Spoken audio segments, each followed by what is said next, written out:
No one knew where she came from. She appeared in Alder Hollow one rainy evening, barefoot and silent, her eyes the color of a storm cloud.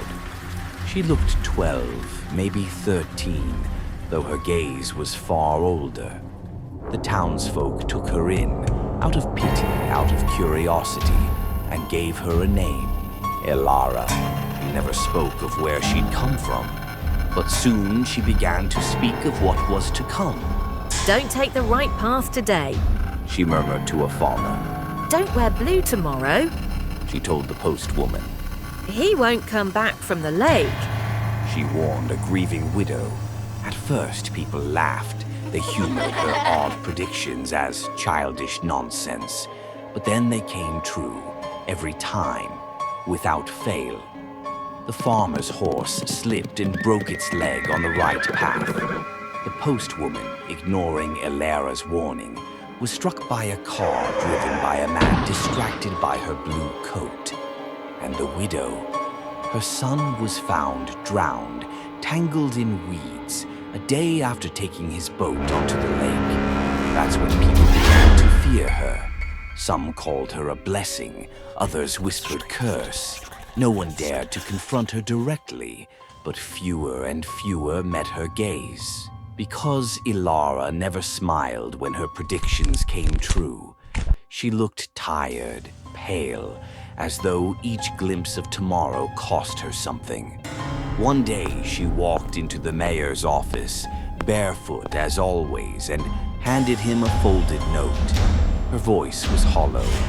You'll all forget me tomorrow. And with that, she vanished into the woods, never to be seen again. The mayor opened the note. It was blank. The next morning, no one in Alder Hollow remembered a girl named Elara. Not her warnings, not her face, not even her name. The town carried on, but in a dusty attic of an old boarding house, a photograph remains, untouched by time. A girl with storm-gray eyes stands barefoot in front of the mayor's office, staring straight into the camera. The back of the photo has one line scrawled in faded ink. I'm sorry for what's coming.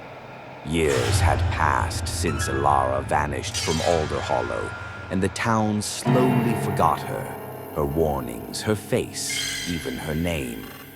But Jonah Whitlock, a curious boy now on the brink of adulthood, had never stopped wondering about her. One day, while exploring his grandmother's old attic, he stumbled upon a photograph. Elara, barefoot and storm-gray eyes, staring into the camera, her haunting gaze unmistakable. On the back was a single line of faded ink. I'm sorry for what's coming. Jonah's mind raced.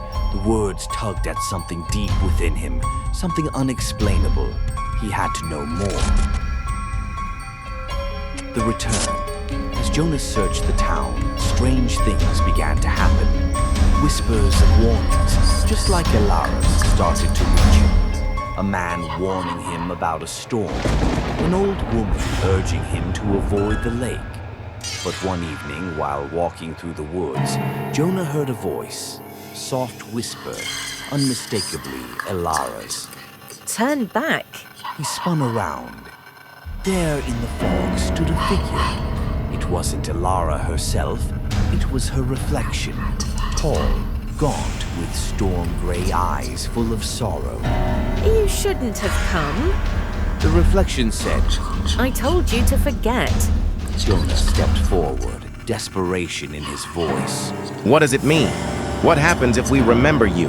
The reflection smiled, but there was no warmth. The future remembers only those who forget it. You can't undo what's been done. And with that, the figure disappeared. The next morning, Jonah awoke in his bed, unsure how he had returned home. His thoughts were clouded. When he rushed to the attic, the photograph was gone. Elara's face, once so clear in his mind, now felt distant, like a fading dream. The town continued on, but a sense of unease settled over Jonah. The world seemed to slip away. No one remembered Elara, and it was as though she'd never existed. But Jonah could feel it. Deep inside, somewhere, something was wrong.